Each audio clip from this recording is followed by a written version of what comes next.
Hello everyone. Today we are discussing about the Shanghai Cooperation Organization and what is the context. 25th SCO summit has been organized recently and our Prime Minister has participated. And where this organization meeting has taken place? It has taken place in Tianjin, China. Tianjin China में ये meeting हुई है हमारी 25th SCO summit की। तो हम इसके बारे में भी पढ़ेंगे कि क्या अपडेट्स हैं 25th SCO समिट के। Before that let us understand what is SCO। तो SCO क्या है? SCO हमारी इंटर गवर्नमेंटल पॉलिटिकल इकोनॉमिक और सिक्योरिटी अलायंस है, जिसको 2001 में फाउंड किया गया था शंघाई चाइना में। शंघाई चाइना में 2001 में इसको फाउंड किया गया था और जो फाउंडिंग मेंबर्स थे उस टाइम पे 6 मेंबर्स हमारे फाउंडिंग मेंबर्स थे, जो कि थे Russia, China, Tajikistan, Kyrgyzstan, Kazakhstan and Uzbekistan. Out of this ये 5 जो मेंबर थे ये पहले एक ऑर्गेनाइजेशन में शामिल थे जिसको शंघाई 5 करके बोलते हैं, जो 1996 में बना था। और आफ्टर उज्बेकिस्तान ज्वाइंड इसको इन्होंने एक फॉर्मल ऑर्गेनाइजेशन के तरीके से एस्टेब्लिश कर लिया, जिसको हम SCO के रूप में जानते हैं। और ये 2001 में हमने फाउंड किया था। अभी प्रेजेंटली कितने मेंबर हैं? प्रेजेंटली इसमें 10 मेंबर हैं और 17 पार्टनर कंट्रीज हैं, जिसमें से 15 हमारे डायलॉग पार्टनर्स हैं और 2 हमारे ऑब्जर्वर कंट्रीज हैं। अब इसमें लाओस ने इस साल 2025 में ज्वाइन किया है एज ए डायलॉग पार्टनर। अब इसका सिग्निफिकेंस क्या है कि ये अराउंड 40% ऑफ पॉपुलेशन को कवर करता है हमारे। 20% GDP इसमें शामिल है इन कंट्रीज की ग्लोबली और 22% ऑफ ग्लोबल लैंड मास ये कंट्रीज हमारे SCO कंट्रीज कवर करते हैं। ये हमारी largest regional intergovernmental organisation है। तो आओ एक बार इसको मैप में हम देख लेते हैं मेंबर्स को, so that it is easy to remember.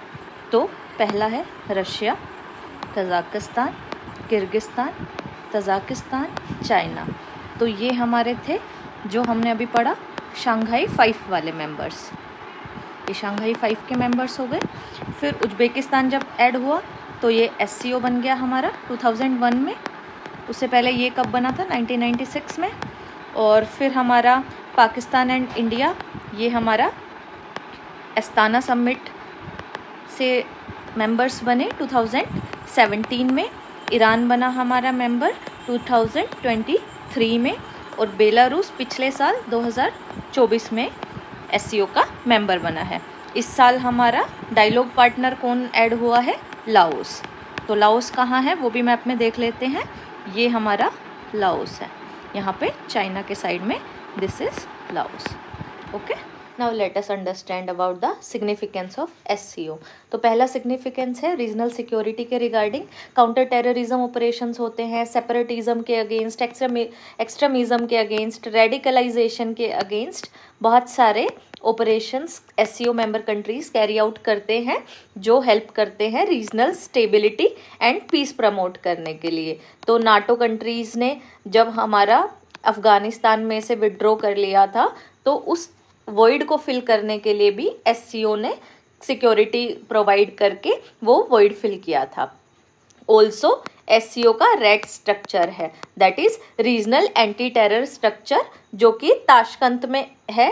Uzbekistan की जो कैपिटल है वहाँ पे उसका हेडक्वार्टर है, वो भी इसी के रिगार्डिंग काम करता है। फिर उसके बाद सेकंड हमारा पॉइंट है सिग्निफिकेंस का, स्ट्रेटेजिक वेट से रिलेटेड। हमें पता है 40% पॉपुलेशन है SCO मेंबर कंट्रीज़ की, तो ये एक सिग्निफिकेंट पॉपुलेशन है जो ग्लोबल एरेना में एक रोल प्ले करता है, उसको एक इम्पोर्टेंट प्लेटफॉर्म बनाता है। फिर थर्ड है मिलिट्री कोऑपरेशन। तो पीस मिशन ड्रिल्स ऑर्गेनाइज करी जाती हैं। ये क्या है? ये एक मिलिट्री एक्सरसाइज है जो मेंबर कंट्रीज कैरी आउट करते हैं। जब भी कोई anti terrorist operation carry out करना होगा तो कैसे वो कोऑपरेट कर सकते हैं उस रिगार्डिंग, तो उसके related peace mission drills organise की जाती हैं इसमें। फिर उसके बाद हमारा नेक्स्ट पॉइंट है कनेक्टिविटी एंड डेवलपमेंट से रिलेटेड, कि कैसे सिग्निफिकेंट रोल प्ले करता है SCO कनेक्टिविटी और डेवलपमेंट के लिए।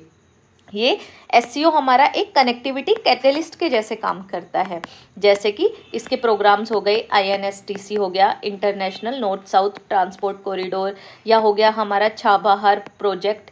ये इम्पोर्टेंट कनेक्टिविटी प्रोजेक्ट्स हैं जो एससीओ कंट्रीज़ को हेल्प करते हैं और उनके लिए कनेक्टिविटी कैटलिस्ट का काम करते हैं। Next point is drug trafficking and organised crime को प्रिवेंट करने के लिए हमें पता है जो ईरान, पाकिस्तान और अफगानिस्तान का रीजन है उसको हम गोल्डन क्रेसेंट के नाम से जानते हैं। यहाँ पे मैक्सिमम ड्रग ट्रैफिकिंग का इशू आता है, क्रिएट होता है, यहाँ से सप्लाई किया जाता है, ये हब माना जाता है ड्रग ट्रैफिकर्स का। तो अब यहाँ से ड्रग ट्रैफिकिंग जो हो रही है, सारे एससीओ मेंबर कंट्रीज उससे अफेक्टेड है, तो उसके प्रिवेंशन में भी एससीओ कोऑपरेट करता है और सिग्निफिकेंट रोल प्ले करता है। अब हम इंडिया के लिए क्या इंपॉर्टेंस है एससीओ का वो देख लेते हैं। पहला पॉइंट है काउंटर टेररिज्म फोकस। जो भी एससीओ है हमारा वो रेट्स के थ्रू या बाकी इसका जो भी ऑब्जेक्टिव है उसमें काउंटर टेररिज्म पे फोकस करता है और सिक्योरिटी कोऑपरेशन की बात करता है जो इंडिया का की कंसर्न है पाकिस्तान को रिलेटेड, कि पाकिस्तान है वो स्टेट स्पॉन्सर टेररिज्म फैलाता है, तो उसके regarding SCO member countries cooperate कर सकते हैं, वो इंडिया के लिए इम्पोर्टेंस क्रिएट करता है एससीओ का। सेकंड हमारा है रीजनल स्टेबिलिटी। अब इंडिया है एससीओ का मेंबर है तो इसके पास अपॉर्चुनिटी है कि रीजनल स्टेबिलिटी और सिक्योरिटी में सेंट्रल एशिया भी और बियॉन्ड, उसके बियॉन्ड भी रीजनल सिक्योरिटी मेंटेन करने में इम्पोर्टेंट रोल प्ले कर सकता है एससीओ के साथ में मिलके। Third is connectivity projects. तो छाबार पोर्ट और INSTC हैं, ये दोनों इंडिया के ब्रेन चाइल्ड हैं और ये हमें सेंट्रल एशिया से कनेक्टिविटी प्रोवाइड करेंगे और एससीओ को सिग्निफिकेंट बनाते हैं इसमें, क्योंकि मैक्सिमम जो भी कंट्रीज़ हैं एससीओ के मेंबर्स वो सेंट्रल एशियन कंट्रीज़ हैं। Then next point is economic cooperation. Help करेगा, ये एनहांस करेगा economic cooperation SCO member countries के साथ, जो हमें लीड करवा सकता है for the better access to the markets, investment and technology. Next point is then multilateral diplomacy. अब हमें पता है ये एक लार्जर प्लेटफॉर्म है जो कि हमें बाकी सारे कंट्रीज़ जो भी हैं, चाइना, रशिया और सेंट्रल एशियन कंट्रीज़ हैं, उनके साथ इंगेज करने का एक लार्जर प्लेटफॉर्म प्रोवाइड करेगा। Then last one is support connect central Asia policy. India की पॉलिसी है कनेक्ट सेंट्रल एशिया, तो ये हमें उसको एडवांस करने में भी हेल्प करेगा। नाउ लेट अस अंडरस्टैंड कि क्या क्या चैलेंजेस हैं इंडिया के एससीओ में। तो इसमें पहला पॉइंट हमारा आता है कि हमें टाइज बैलेंस करने हैं चाइना और रशिया के साथ। हमें पता है कि इंडिया है वो क्वाड का पार्टिसिपेंट है और एससीओ में भी अगर हम पार्टिसिपेट कर रहे हैं तो हमें चाइना और रशिया के साथ में बैलेंस करना पड़ेगा क्वाड को, जिनकी अलग रीजनल और ग्लोबल प्रायोरिटीज़ हैं। तो चाइना और रशिया है, they are considered to be anti west और इनका ग्लोबल और रीजनल जो प्रायोरिटीज़ हैं they are different. Then second हमारा पॉइंट जो है वो है कि हमें रिलेशंस मैनेज करने हैं पाकिस्तान के साथ।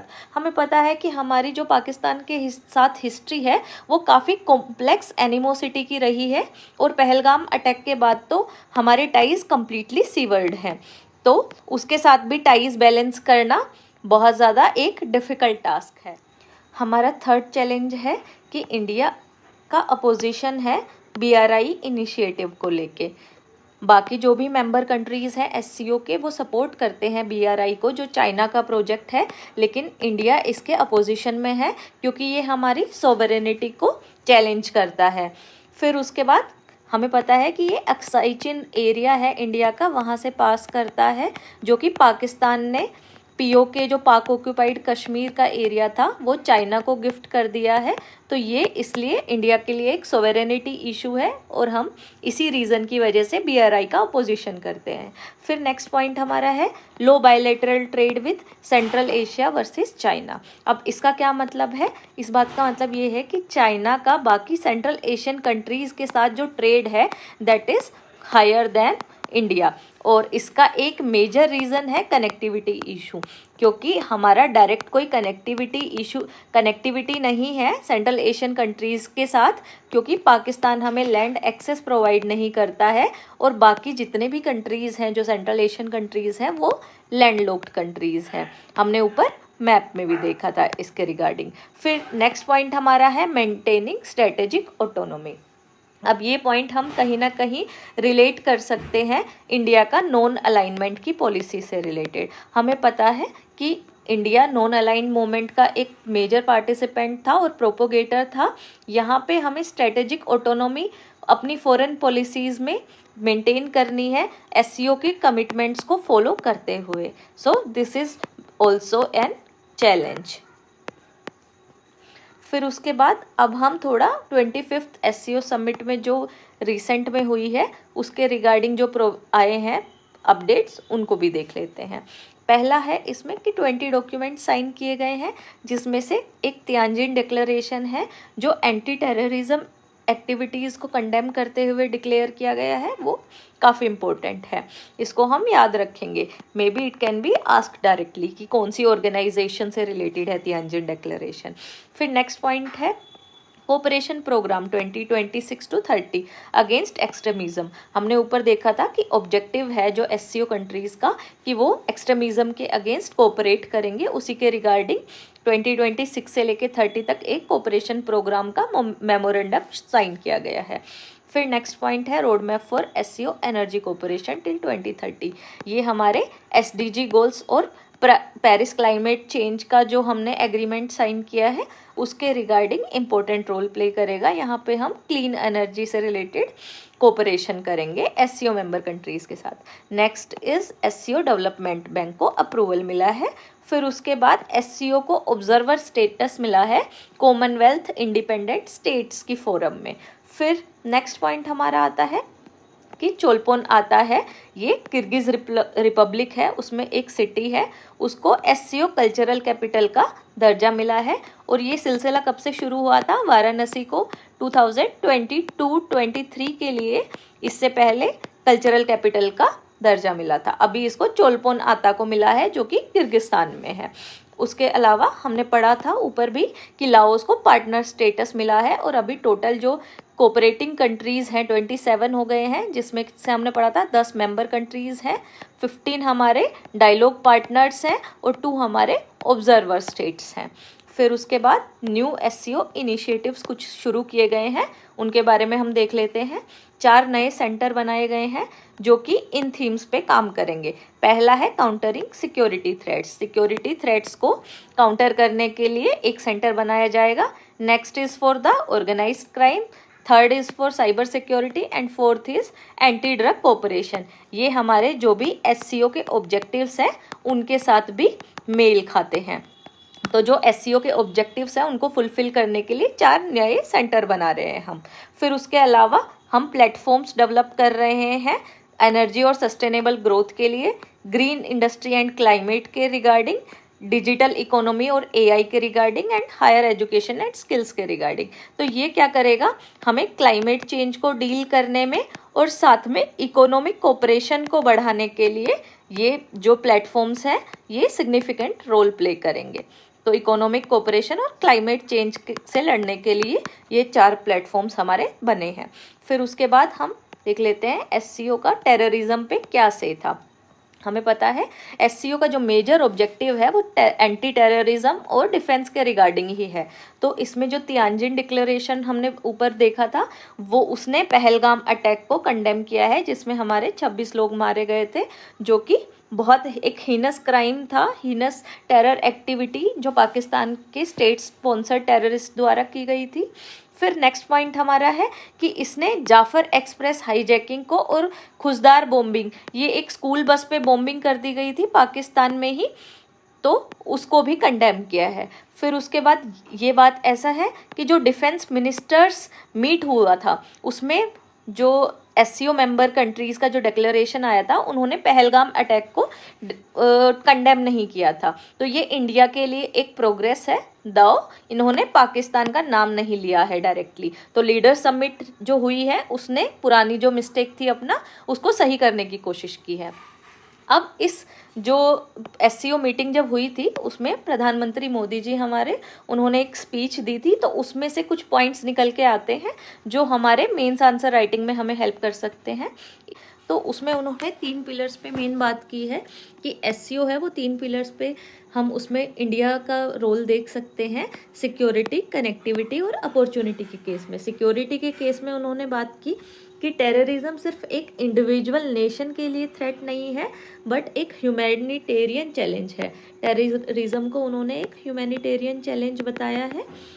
उसके अलावा उन्होंने कंट्रीज से वोकली रिक्वेस्ट की है कि कोई डबल स्टैंडर्ड्स नहीं होने चाहिए टेररिज्म के अगेंस्ट, और हमें फर्मली एक्ट करना चाहिए ताकि यूनिटी हम दिखा सकें टेररिज्म को फाइट करने के लिए। फिर उसके अलावा कनेक्टिविटी के केस में उन्होंने बात की है कि छाबार पोर्ट और आईएनएसटीसी कैसे एक इम्पोर्टेंट रोल प्ले कर रहे हैं कनेक्टिविटी को बढ़ाने के लिए, जो सिर्फ ट्रेड नहीं फैसिलिटेट करेगी but also it will open gates for trust and development. तो ट्रस्ट एंड डेवलपमेंट के गेट्स ओपन करेगी हमारे छाबार पोर्ट और आईएनएसटीसी से जो कनेक्टिविटी आ रही है।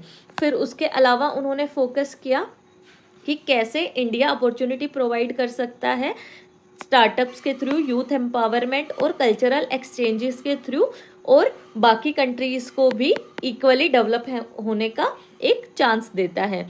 फिर उसके अलावा उन्होंने एक सिविलाइजेशनल डायलॉग फोरम बनाने की बात की है जिसमें जो भी शेयर्ड बुद्धिस्ट हेरिटेज है उसको कलेक्ट किया जा सकता है। तो शेयर्ड बुद्धिस्ट हेरिटेज है हमारी, उसको एससीओ मेंबर कंट्रीज़ के साथ में शेयर कर सकते हैं हम। उसके अलावा उन्होंने सपोर्ट किया जो एससीओ रिफॉर्म्स ले रहा है क्राइम्स, ड्रग्स और साइबर थ्रेट्स के रिगार्डिंग। नेक्स्ट पॉइंट इज कि अर्ज्ड यूएन रिफॉर्म्स, उन्होंने सभी एससीओ मेंबर कंट्रीज़ को साथ में उन्होंने यूएन रिफॉर्म्स को ग्लोबली उठाने की बात की है ताकि गवर्नेंस इम्प्रूव की जा सके।